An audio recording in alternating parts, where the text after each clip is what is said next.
सम्राट ने पत्थरबाजों को सिखाया सबक। बिहार से बंगाल तक ताबड़तोड़ एक्शन। बिहार से बंगाल तक लगातार ताबड़तोड़ एक्शन हो रहा है।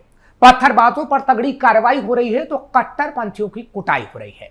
आज हम आपको बिहार से लेकर बंगाल तक की कार्रवाई बताएंगे और बताएंगे कि किस तरीके से सम्राट चौधरी और शुभेंदु अधिकारी ने अपनी अलग जगह बनाई, जिसकी बंगाल से लेकर बिहार तक चर्चा हो रही है। इस स्पेशल स्टोरी में आपका बहुत बहुत स्वागत है। कैपिटल टीवी देख रहे हैं आप, मैं हूं आपके साथ हर्ष भारद्वाज। बिहार, बंगाल और असम में अब बीजेपी के सीएम हैं। बिहार में नीतीश कुमार के इस्तीफे के बाद खाली हुई सीएम की कुर्सी सम्राट चौधरी को मिली, तो बंगाल में बीजेपी के शुभेंदु अधिकारी तृणमूल कांग्रेस को हराकर सीएम बने हैं। असम के सीएम हेमंता बिस्वा शर्मा तो दूसरी बार बीजेपी को जिताकर मुख्यमंत्री बने। तीनों ने महीने के अंदर ही शपथ ली। सम्राट चौधरी ने 9 अप्रैल को शपथ ली तो शुभेंदु अधिकारी ने 15 मई को पदभार संभाला। हेमंता दूसरी बार 15 मई को सीएम बने। इनमें 2 सम्राट और शुभेंदु अपने अपने राज्यों में धड़ाधड़ फैसले ले रहे हैं। बिहार में सम्राट ने पूर्ववर्ती नीतीश कुमार के नक्शे कदम पर चलने का फैसला किया, जबकि शुभेंदु पूर्व सीएम ममता बनर्जी के फैसले को पलटने में लगे हैं। दोनों के साथ साथ बड़े फैसलों की बात तो करेंगे, लेकिन आपको बताएंगे कि आखिर किसका पलड़ा भारी है। और महीने भर के अपने कार्यकाल में सम्राट ने अपराध रोकने के लिए एनकाउंटर वाली पॉलिसी अपनाई, तो शुभेंदु ने हफ्ते भर में किस तरीके से कट्टरपंथियों की कुटाई की और पत्थरबाजों पर कड़ा एक्शन लिया। घुसपैठियों को भगाने की रफ्तार कितनी तेज हुई, ये भी आपको बताएंगे। साथ ही साथ बांग्लादेश बॉर्डर पर बाड़ लगाने के लिए ममता ने मुख्यमंत्री रहते जमीन नहीं दी, तो शुभेंदु ने जमीन तो दी, साथ ही साथ बीएसएफ और राज्य पुलिस के समन्वय पर भी उन्होंने जोर दिया। यानी बड़े फैसले सम्राट और शुभेंदु के। और बात करेंगे कि आखिर शुभेंदु सम्राट में फर्क क्या है और बिहार और बंगाल में सब क्या हो रहा है। शुरुआत करते हैं शुभेंदु और सम्राट के उस फर्क से। शुभेंदु और सम्राट में फर्क क्या? बंगाल के सीएम शुभेंदु अधिकारी और बिहार के मुख्यमंत्री सम्राट चौधरी में एक फर्क है। शुभेंदु 2/3 बहुमत वाली सरकार का नेतृत्व कर रहे हैं, जबकि सम्राट चौधरी जेडीयू और 3 अन्य साथी दलों की मदद से एनडीए की सरकार चला रहे हैं। सहयोगी दलों की मर्जी के खिलाफ सम्राट कोई फैसला नहीं ले सकते, वो भी इस बात को समझते हैं। इसलिए उन्होंने पहले ही कह रखा है कि नीतीश ने बीते 20 सालों में जिस लाइन पर सरकार चलाई उसका वो अनुसरण करेंगे। जेडीयू के नेता भी बार बार ये बताते हैं कि सम्राट चौधरी की सरकार नीतीश की नीतियों को ही आगे बढ़ाएगी। जेडीयू नेता और केंद्र सरकार के मंत्री ललन सिंह ने भी 2 दिनों पहले बेमौसम बरसात की तरह कहकर तहलका मचा दिया था कि नीतीश कुमार ने ही सम्राट चौधरी को अपना वारिस चुना है। इससे कई मायने निकाले जा रहे हैं। अव्वल ये कि इसकी अचानक जरूरत क्यों पड़ी, खासकर तब जब सम्राट चौधरी की सरकार के 1 महीने पूरे हुए हैं। दूसरा ये कि कहीं सम्राट चौधरी की कुर्सी पर कोई खतरा तो नहीं है। तीसरा ये भी हो सकता है कि जेडीयू ने उन नेताओं की वो जुबान बंद कराना चाहते हैं जिन्हें नीतीश के बाद उनके बेटे निशांत के अलावा दूसरा कोई कबूल नहीं। सियासी गलियारे में तो चर्चा ये भी हो रही है कि सम्राट को बीजेपी ने सिर्फ 6 महीने के लिए सीएम बनाया है। हालांकि इस चर्चा में कोई खास दम नहीं दिखता। बीजेपी ने किया आंख मूंद के भरोसा। दोनों की तुलना इसलिए कि महीने भर के अंतराल पर जिन 3 मुख्यमंत्रियों ने पदभार संभाला है, उसमें असम के मुख्यमंत्री हेमंता बिस्वा शर्मा के साथ ये भी दूसरे दलों से बीजेपी में आए हुए ही हैं, यानी शुभेंदु अधिकारी और सम्राट चौधरी। दरअसल ऐसा अक्सर देखा गया है कि बीजेपी के कार्यकर्ताओं की दूसरे दलों से आए लोगों से जल्दी तालमेल नहीं हो पाती। इसके बावजूद केंद्रीय नेतृत्व ने तीनों पर आंख मूंद कर भरोसा किया। हेमंता कांग्रेस छोड़ बीजेपी में आए, तो सम्राट चौधरी तकरीबन सभी दलों में घूमकर अब बीजेपी के साथ हैं। तीनों 10 साल के अंदर ही बीजेपी के साथ आए। शुभेंदु अधिकारी भी कभी ममता बनर्जी की ही पार्टी के हिस्सा थे। 2021 में वो बीजेपी के साथ आए, हालांकि तब बीजेपी को सफलता नहीं मिली। फिर भी ईमानदारी और निष्ठा के साथ शुभेंदु बीजेपी के साथ बने रहे।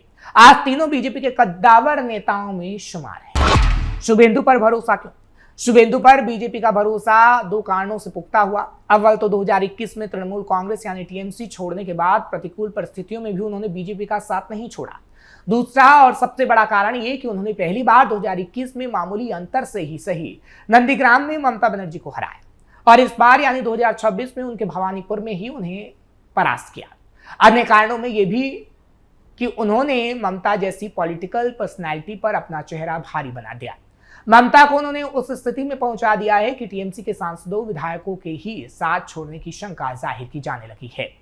ममता की बुलाई बैठक से कई सांसदों विधायकों का गायब रहना इसी ओर इशारा करता है। इससे चिढ़कर ममता भी खुद कह रही हैं कि जिन्हें जाना है वो चले जाएं, जो बचेंगे वो ही टीएमसी की संपत्ति हैं। सम्राट को ही क्यों चुना? बीजेपी ने बाहर से आए किसी नेता को बिहार में उतनी तवज्जो नहीं दी जितनी सम्राट को मिली है। उनको सीएम बनाने में बीजेपी ने अपने उन नेताओं की भी परवाह नहीं की जो काफी समय से बीजेपी में थे, लेकिन खास तौर पर सम्राट को जगह दी गई। कई बार मीडिया में ऐसे नेताओं के नाम भी उछले जो सीएम बन सकते थे, लेकिन दूसरी पार्टी से आए को सीएम बनाया गया। दरअसल बीजेपी की चुनावी कोर टीम जानती थी कि उसे बिहार में कामयाब होने के लिए जाति समीकरण जरूरी है। सम्राट को भरोसे का साथी बनाने के लिए बीजेपी उन्हें बारी बारी से बड़ी जिम्मेदारियां सौंपते रहे। विधानमंडल में नेता बनाया, अध्यक्ष पद की जिम्मेदारी थी और 2 बार डिप्टी सीएम बनाया। ट्रायल के तौर पर उन्हें नीतीश से गृह विभाग भी दिलवाया। बिहार में सरकार की कमान बीजेपी के हाथ जाने का यह पहला संकेत था। आखिरकार बीजेपी ने उनके सिर सीएम का ताज सजा दिया। किसी को परखने के लिए इतने टेस्ट शायद ही किसी अन्य पार्टी में देखने को मिले हों। सम्राट की समस्याएं क्या हैं? हालांकि सम्राट गठबंधन की सरकार के सीएम हैं, नीतीश की नीतियों पर ही कुंडली मारकर बैठने से उनका काम नहीं चलने वाला। बीजेपी ने इसी उम्मीद से उन पर भरोसा भी किया। बीजेपी का विस्तार भी तो उन्हें करना है। जेडीयू को मजबूत करने के लिए बीजेपी ने उन्हें सीएम तो बनाया नहीं, बीजेपी को मजबूत करने के लिए ही बनाया होगा। गठबंधन की सरकार चलाना कितना कठिन होता है ये लगभग अक्सर देखा गया है, क्योंकि बीजेपी के अगर 88 विधायक हैं तो जेडीयू के 85 हैं। कई बार अपने नखरे दिखा चुके चिराग पासवान अपने 19 एमएलए और इस्तीफे तक की धमकी दे चुके हैं। केंद्रीय मंत्री जीतन राम मांझी भी 4 विधायकों के साथ सहयोगी हैं। ऐसे में सरकार चलाना कितना मुश्किल भरा काम है ये समझा जा सकता है। वो भी तब जब आखिरी दिन तक नीतीश कुमार बतौर सीएम योजनाओं की घोषणा करते रहे। और तो और आज भी उनके नेता बार बार ये याद दिलाते हैं कि नीतीश की अनुकंपा से ही सम्राट सीएम बने हैं, वो नीतीश की नीतियों को ही आगे बढ़ाएंगे। आरएसएस का ग्रीन सिग्नल। अब एक और बात आपको बताते हैं, क्योंकि देखिए आरएसएस का बैकग्राउंड के ज्यादातर नेता हैं वो अक्सर आपको राजनीति में दिखते होंगे, खासतौर पर बीजेपी में। ये कह सकते हैं कि बीजेपी के साथ जुड़ा हर आदमी आरएसएस का ही हो जाता है। दूसरे दलों से बीजेपी में आए नेताओं के साथ तालमेल में थोड़ी अड़चन स्वाभाविक है, पर इन तीनों नेताओं ने बीजेपी और संघ से बेहतरीन तालमेल बिठा लिया, यानी आरएसएस से भी तालमेल बिठाया, बीजेपी से भी। तभी तो राष्ट्रीय स्वयंसेवक संघ के महासचिव दत्तात्रेय होसपोले ने शुभेंदु अधिकारी को लेकर स्नेहपूर्ण और सकारात्मक टिप्पणी भी की। एक इंटरव्यू में होसपोले ने कहा कि हमें अपने इस बेटे पर गर्व है। उन्होंने स्पष्ट किया कि संघ परिवार में शामिल होने के लिए किसी औपचारिक सदस्यता फॉर्म पर हस्ताक्षर करने की जरूरत नहीं होती। होसपोले ने बहू के उदाहरण से समझाया कि जैसे कोई बहू बिना कागजी प्रक्रिया के परिवार का अभिन्न अंग बन जाती है, ठीक उसी तरह से वैचारिक रूप से जुड़ने वाले नेता भी स्वाभाविक रूप से संघ परिवार का हिस्सा हो जाते हैं। उन्होंने शुभेंदु अधिकारी, हिमंत बिस्वा शर्मा, सम्राट चौधरी जैसे नेताओं का जिक्र करते हुए कहा था कि स्कूली दिनों से आरएसएस से जुड़ना अनिवार्य नहीं है, बाद में भी वैचारिक समानता पर वो परिवार का हिस्सा बन सकते हैं। यानी इनके बीजेपी का सीएम बनने पर आरएसएस को भी कोई आपत्ति नहीं हुई। शुभेंदु अधिकारी, हिमंत बिस्वा या फिर सम्राट चौधरी के लिए। चलिए अब सीएम की बात और बिहार की बात हो रही है, तो जाने से पहले आपको 7 बड़े फैसले बिहार के बता देते हैं जो चर्चा का विषय है और सम्राट चौधरी ने लिए, जिनको सीएम बनाया गया, जो दूसरी पार्टी से आए लेकिन बीजेपी ने उन्हें सीएम बना दिया। सम्राट के बड़े 7 फैसले। सम्राट चौधरी ने 15 अप्रैल 2026 को बिहार के मुख्यमंत्री का पद संभाला। पहले महीने में हुई उनकी कैबिनेट की बैठकों में 7 प्रमुख फैसले लिए गए जो विकास, सुरक्षा, शिक्षा और सुशासन पर फोकस करते हैं। 10 जिलों में 11 सैटेलाइट टाउनशिप विकसित करने की योजना। इससे सुनियोजित तरीके से शहरी विकास, चौड़ी सड़कें, हरियाली और सुविधाओं वाला टाउनशिप तैयार किया गया। पुलिस निधि योजना।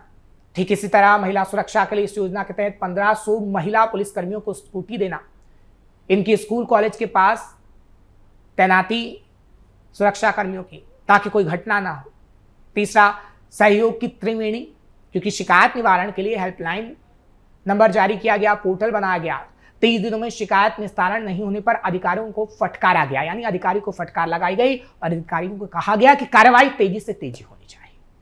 और तो और हर प्रखंड में एक मॉडल स्कूल की बात की कही, क्योंकि जिले के स्कूलों को अच्छा बनाना, स्थिति सुधारना, मॉडल स्कूल खोलने का सम्राट कैबिनेट ने फैसला लिया ताकि शिक्षा में बेहतरी आए। बिहारी ठेकेदारों को प्राथमिकता, और तो और 50 करोड़ तक के कार्यों में लोकल ठेकेदारों को तरजीह दी जाएगी, क्योंकि पलायन का मुद्दा हमने देखा चुनावों के वक्त कितना उठा, इसलिए सम्राट का ये बड़ा फैसला लिया गया। वहीं ई निबंधन व्यवस्था भी लागू की गई। रजिस्ट्री प्रक्रिया को डिजिटल और पारदर्शी बनाने के लिए सम्राट सरकार ने जमीन की खरीद बिक्री में ई निबंधन की व्यवस्था लागू की है। अपराध पर जीरो टॉलरेंस। बिहार में अपराध सबसे बड़ी समस्या है। पत्थरबाजों पर इस वक्त हम देख रहे हैं डंडे बरस रहे हैं।